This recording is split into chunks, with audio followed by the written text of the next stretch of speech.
हरे कृष्णा।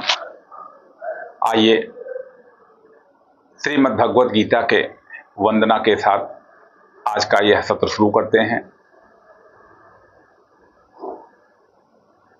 गीता शास्त्रमिदं पुण्यं यः पठेत् प्रयतः पुमान् विष्णोर्पदं वाप्नोति भयशोकादिवर्जितः।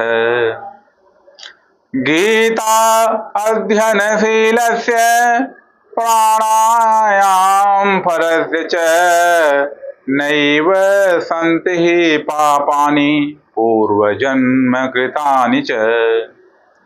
आत्मीय बंधु भगिनी, हमारे जीवन का सबसे बड़ा लक्ष्य क्या है? What is the top most goal of human life? तो हर व्यक्ति, हर प्राणी, यहां हम ह्यूमन की बात कर रहे हैं, लेकिन हर प्राणी वह एक शांति का आनंद लेना चाहता है। वास्तव में परम शांति ही जीवन का सबसे बड़ा लक्ष्य होता है और उसी शांति के लिए मनुष्य सब कुछ करता है। लेकिन वह शांति कैसे मिलती है, इस बात का उद्घाटन भगवान श्री कृष्ण ने अर्जुन से किया है, जो कि 6ठे अध्याय के 15वें श्लोक में उन्होंने अर्जुन को बताया, जो इस प्रकार से है। श्री भगवानुवाच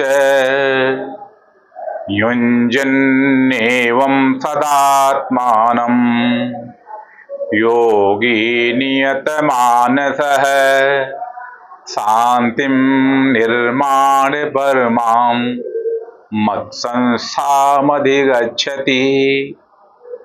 भगवान अर्जुन से कहते हैं कि वश में किए हुए मन के द्वारा योगी निरंतर आत्मा को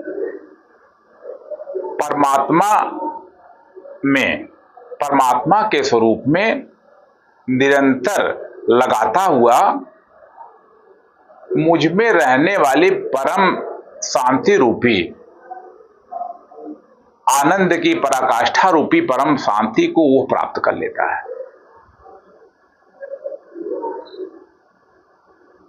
तो ये जो यहां पर भगवान ने बातें बताई हैं, आइए उस पर हम थोड़ा सा चिंतन करते हैं। नियत मानसः योगी सदात्मानं युञ्जन्नेवम्। नियत मानस का मतलब क्या है? कि जो व्यक्ति अपने मन को अनुशासित कर लिया है। अब इस पर क्या कहें, हम सब लोग अपने मन की दशा को जानते हैं। मन कहीं टिकता नहीं है, लेकिन मन एक सुख की तलाश में भटक रहा है। कभी भोजन में सुख हम ढूंढते हैं, कभी दर्शनीय वस्तुओं में हम सुख ढूंढते हैं, कभी हम जिनसे सुख के साधन खरीदे जा सकते हैं ऐसे धन में शांति ढूंढते हैं, कभी रूप में, कभी स्पर्श में, कभी गंध में। क्या क्या चीजें हम नहीं चाहते हैं और सोचते हैं कि हम प्रसन्न हो जाएं। वास्तव में ये जो बाहर के विभिन्न विषय हैं, जब तक हम उसमें भटकते रहते हैं तब तक शांति मिल ही नहीं सकती है। यही सनातन का निष्कर्ष है। तब ऐसी अवस्था में व्यक्ति क्या करता है? वो लौट पड़ता है और नियत मानसा है, वह अपने मन को नियंत्रित करने लगता है, संयमित करने लगता है। तो ऐसा योगी जो निरंतर सदा अपने मन को संयमित किया हुआ, बाहर के विषय भोगों से रोक करके रखा हुआ मन को समझा करके लगातार प्रेरित करता हुआ क्या करता है? युञ्जन्नेवम्, इस प्रकार से वह जोड़ देता है। किसको? सदात्मानम।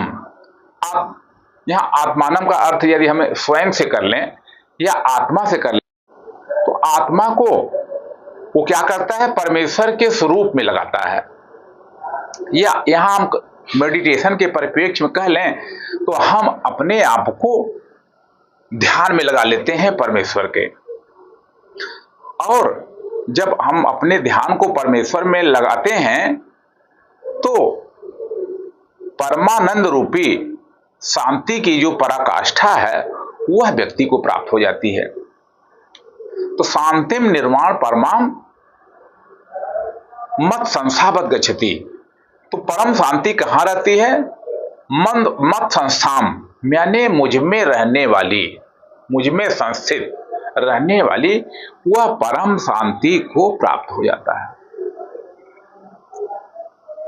तो बंधुओं, इसमें भगवान ने जो 6ठे अध्याय का नाम है आत्म संयम योग, इसी में वास्तव में ध्यान की पद्धति बताई गई है।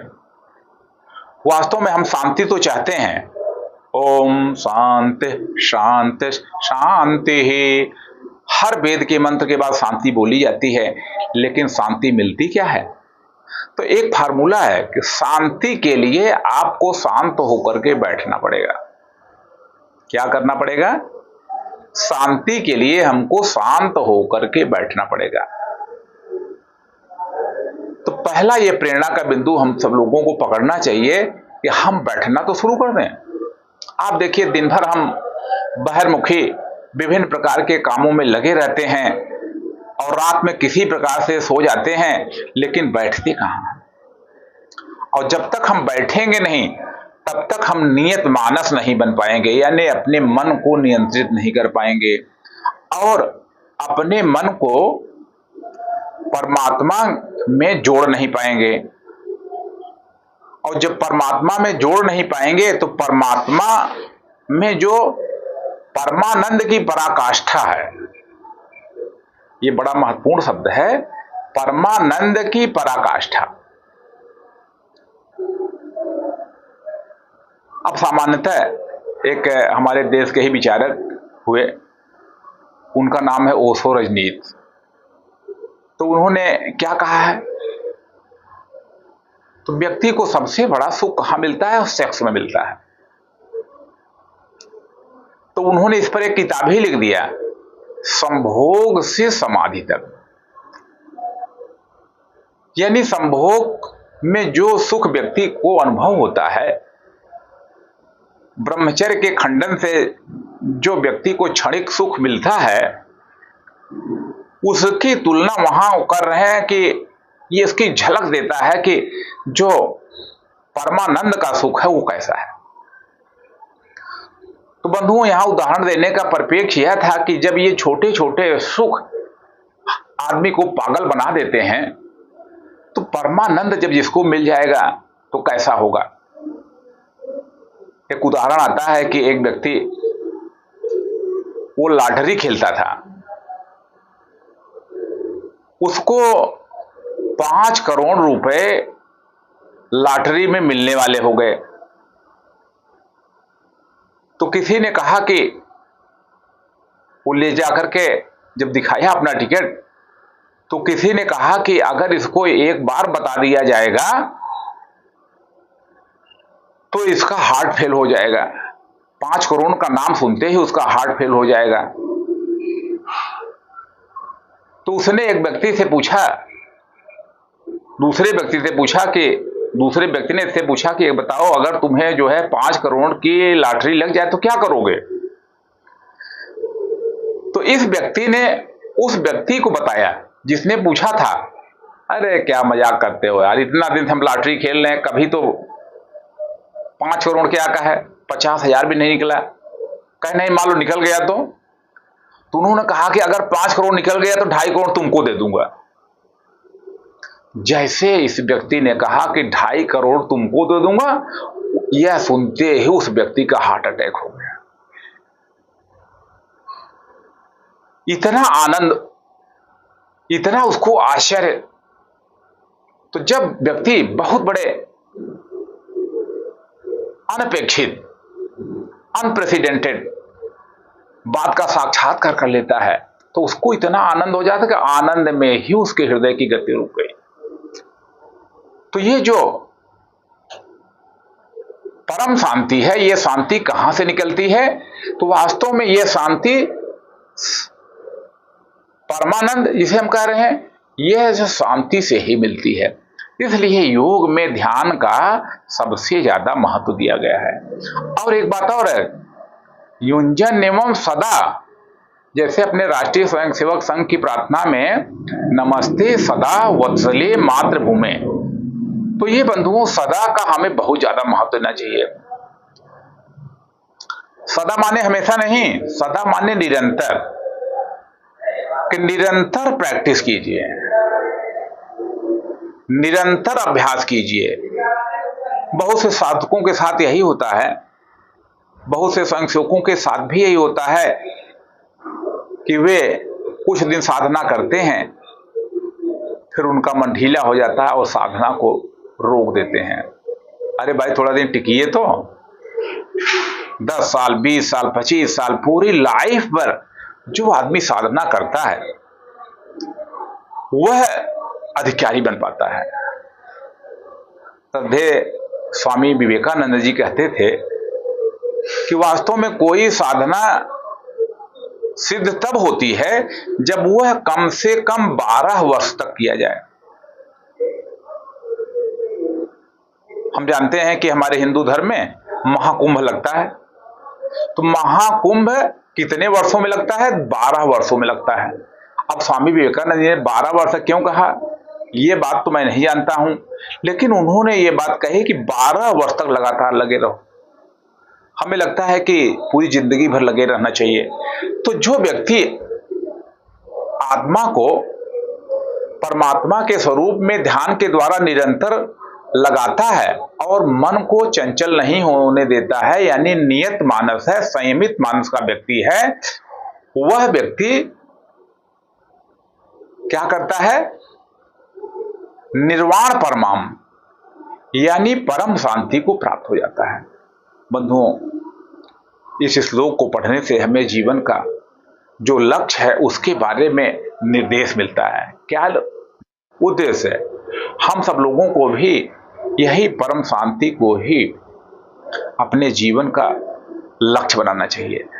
अगर आप तय कर लीजिए कि हम इस दुनिया की खटपट में अपनी शांति को डिस्टर्ब नहीं होने देंगे, कुछ भी हो। अभी मैं दिल्ली गया था तो लगा कि बस छूट जाएगी, तो हमको जो छोड़ने आए थे हम कहे भाई घबराओ मत, अरे ट्रेन छूट जाएगी तो हम चलेंगे, सो जाएंगे, कल दूसरे दिन जाएंगे। लेकिन हड़बड़ी में एक्सीडेंट कर देना, तो जीवन की हड़बड़ी में नहीं रहने की जरूरत है। और इसलिए इस परम लक्ष्य को नियमित निरंतर अभ्यास से ही प्राप्त कर पाएंगे। यहां पर भगवान जो है बता रहे हैं कि निरंतर तत्परता के साथ लगे रहो। अगर हम तत्परता से योग में लगे रहेंगे और अपने तन मन और इंद्रियों को नियंत्रित करते रहेंगे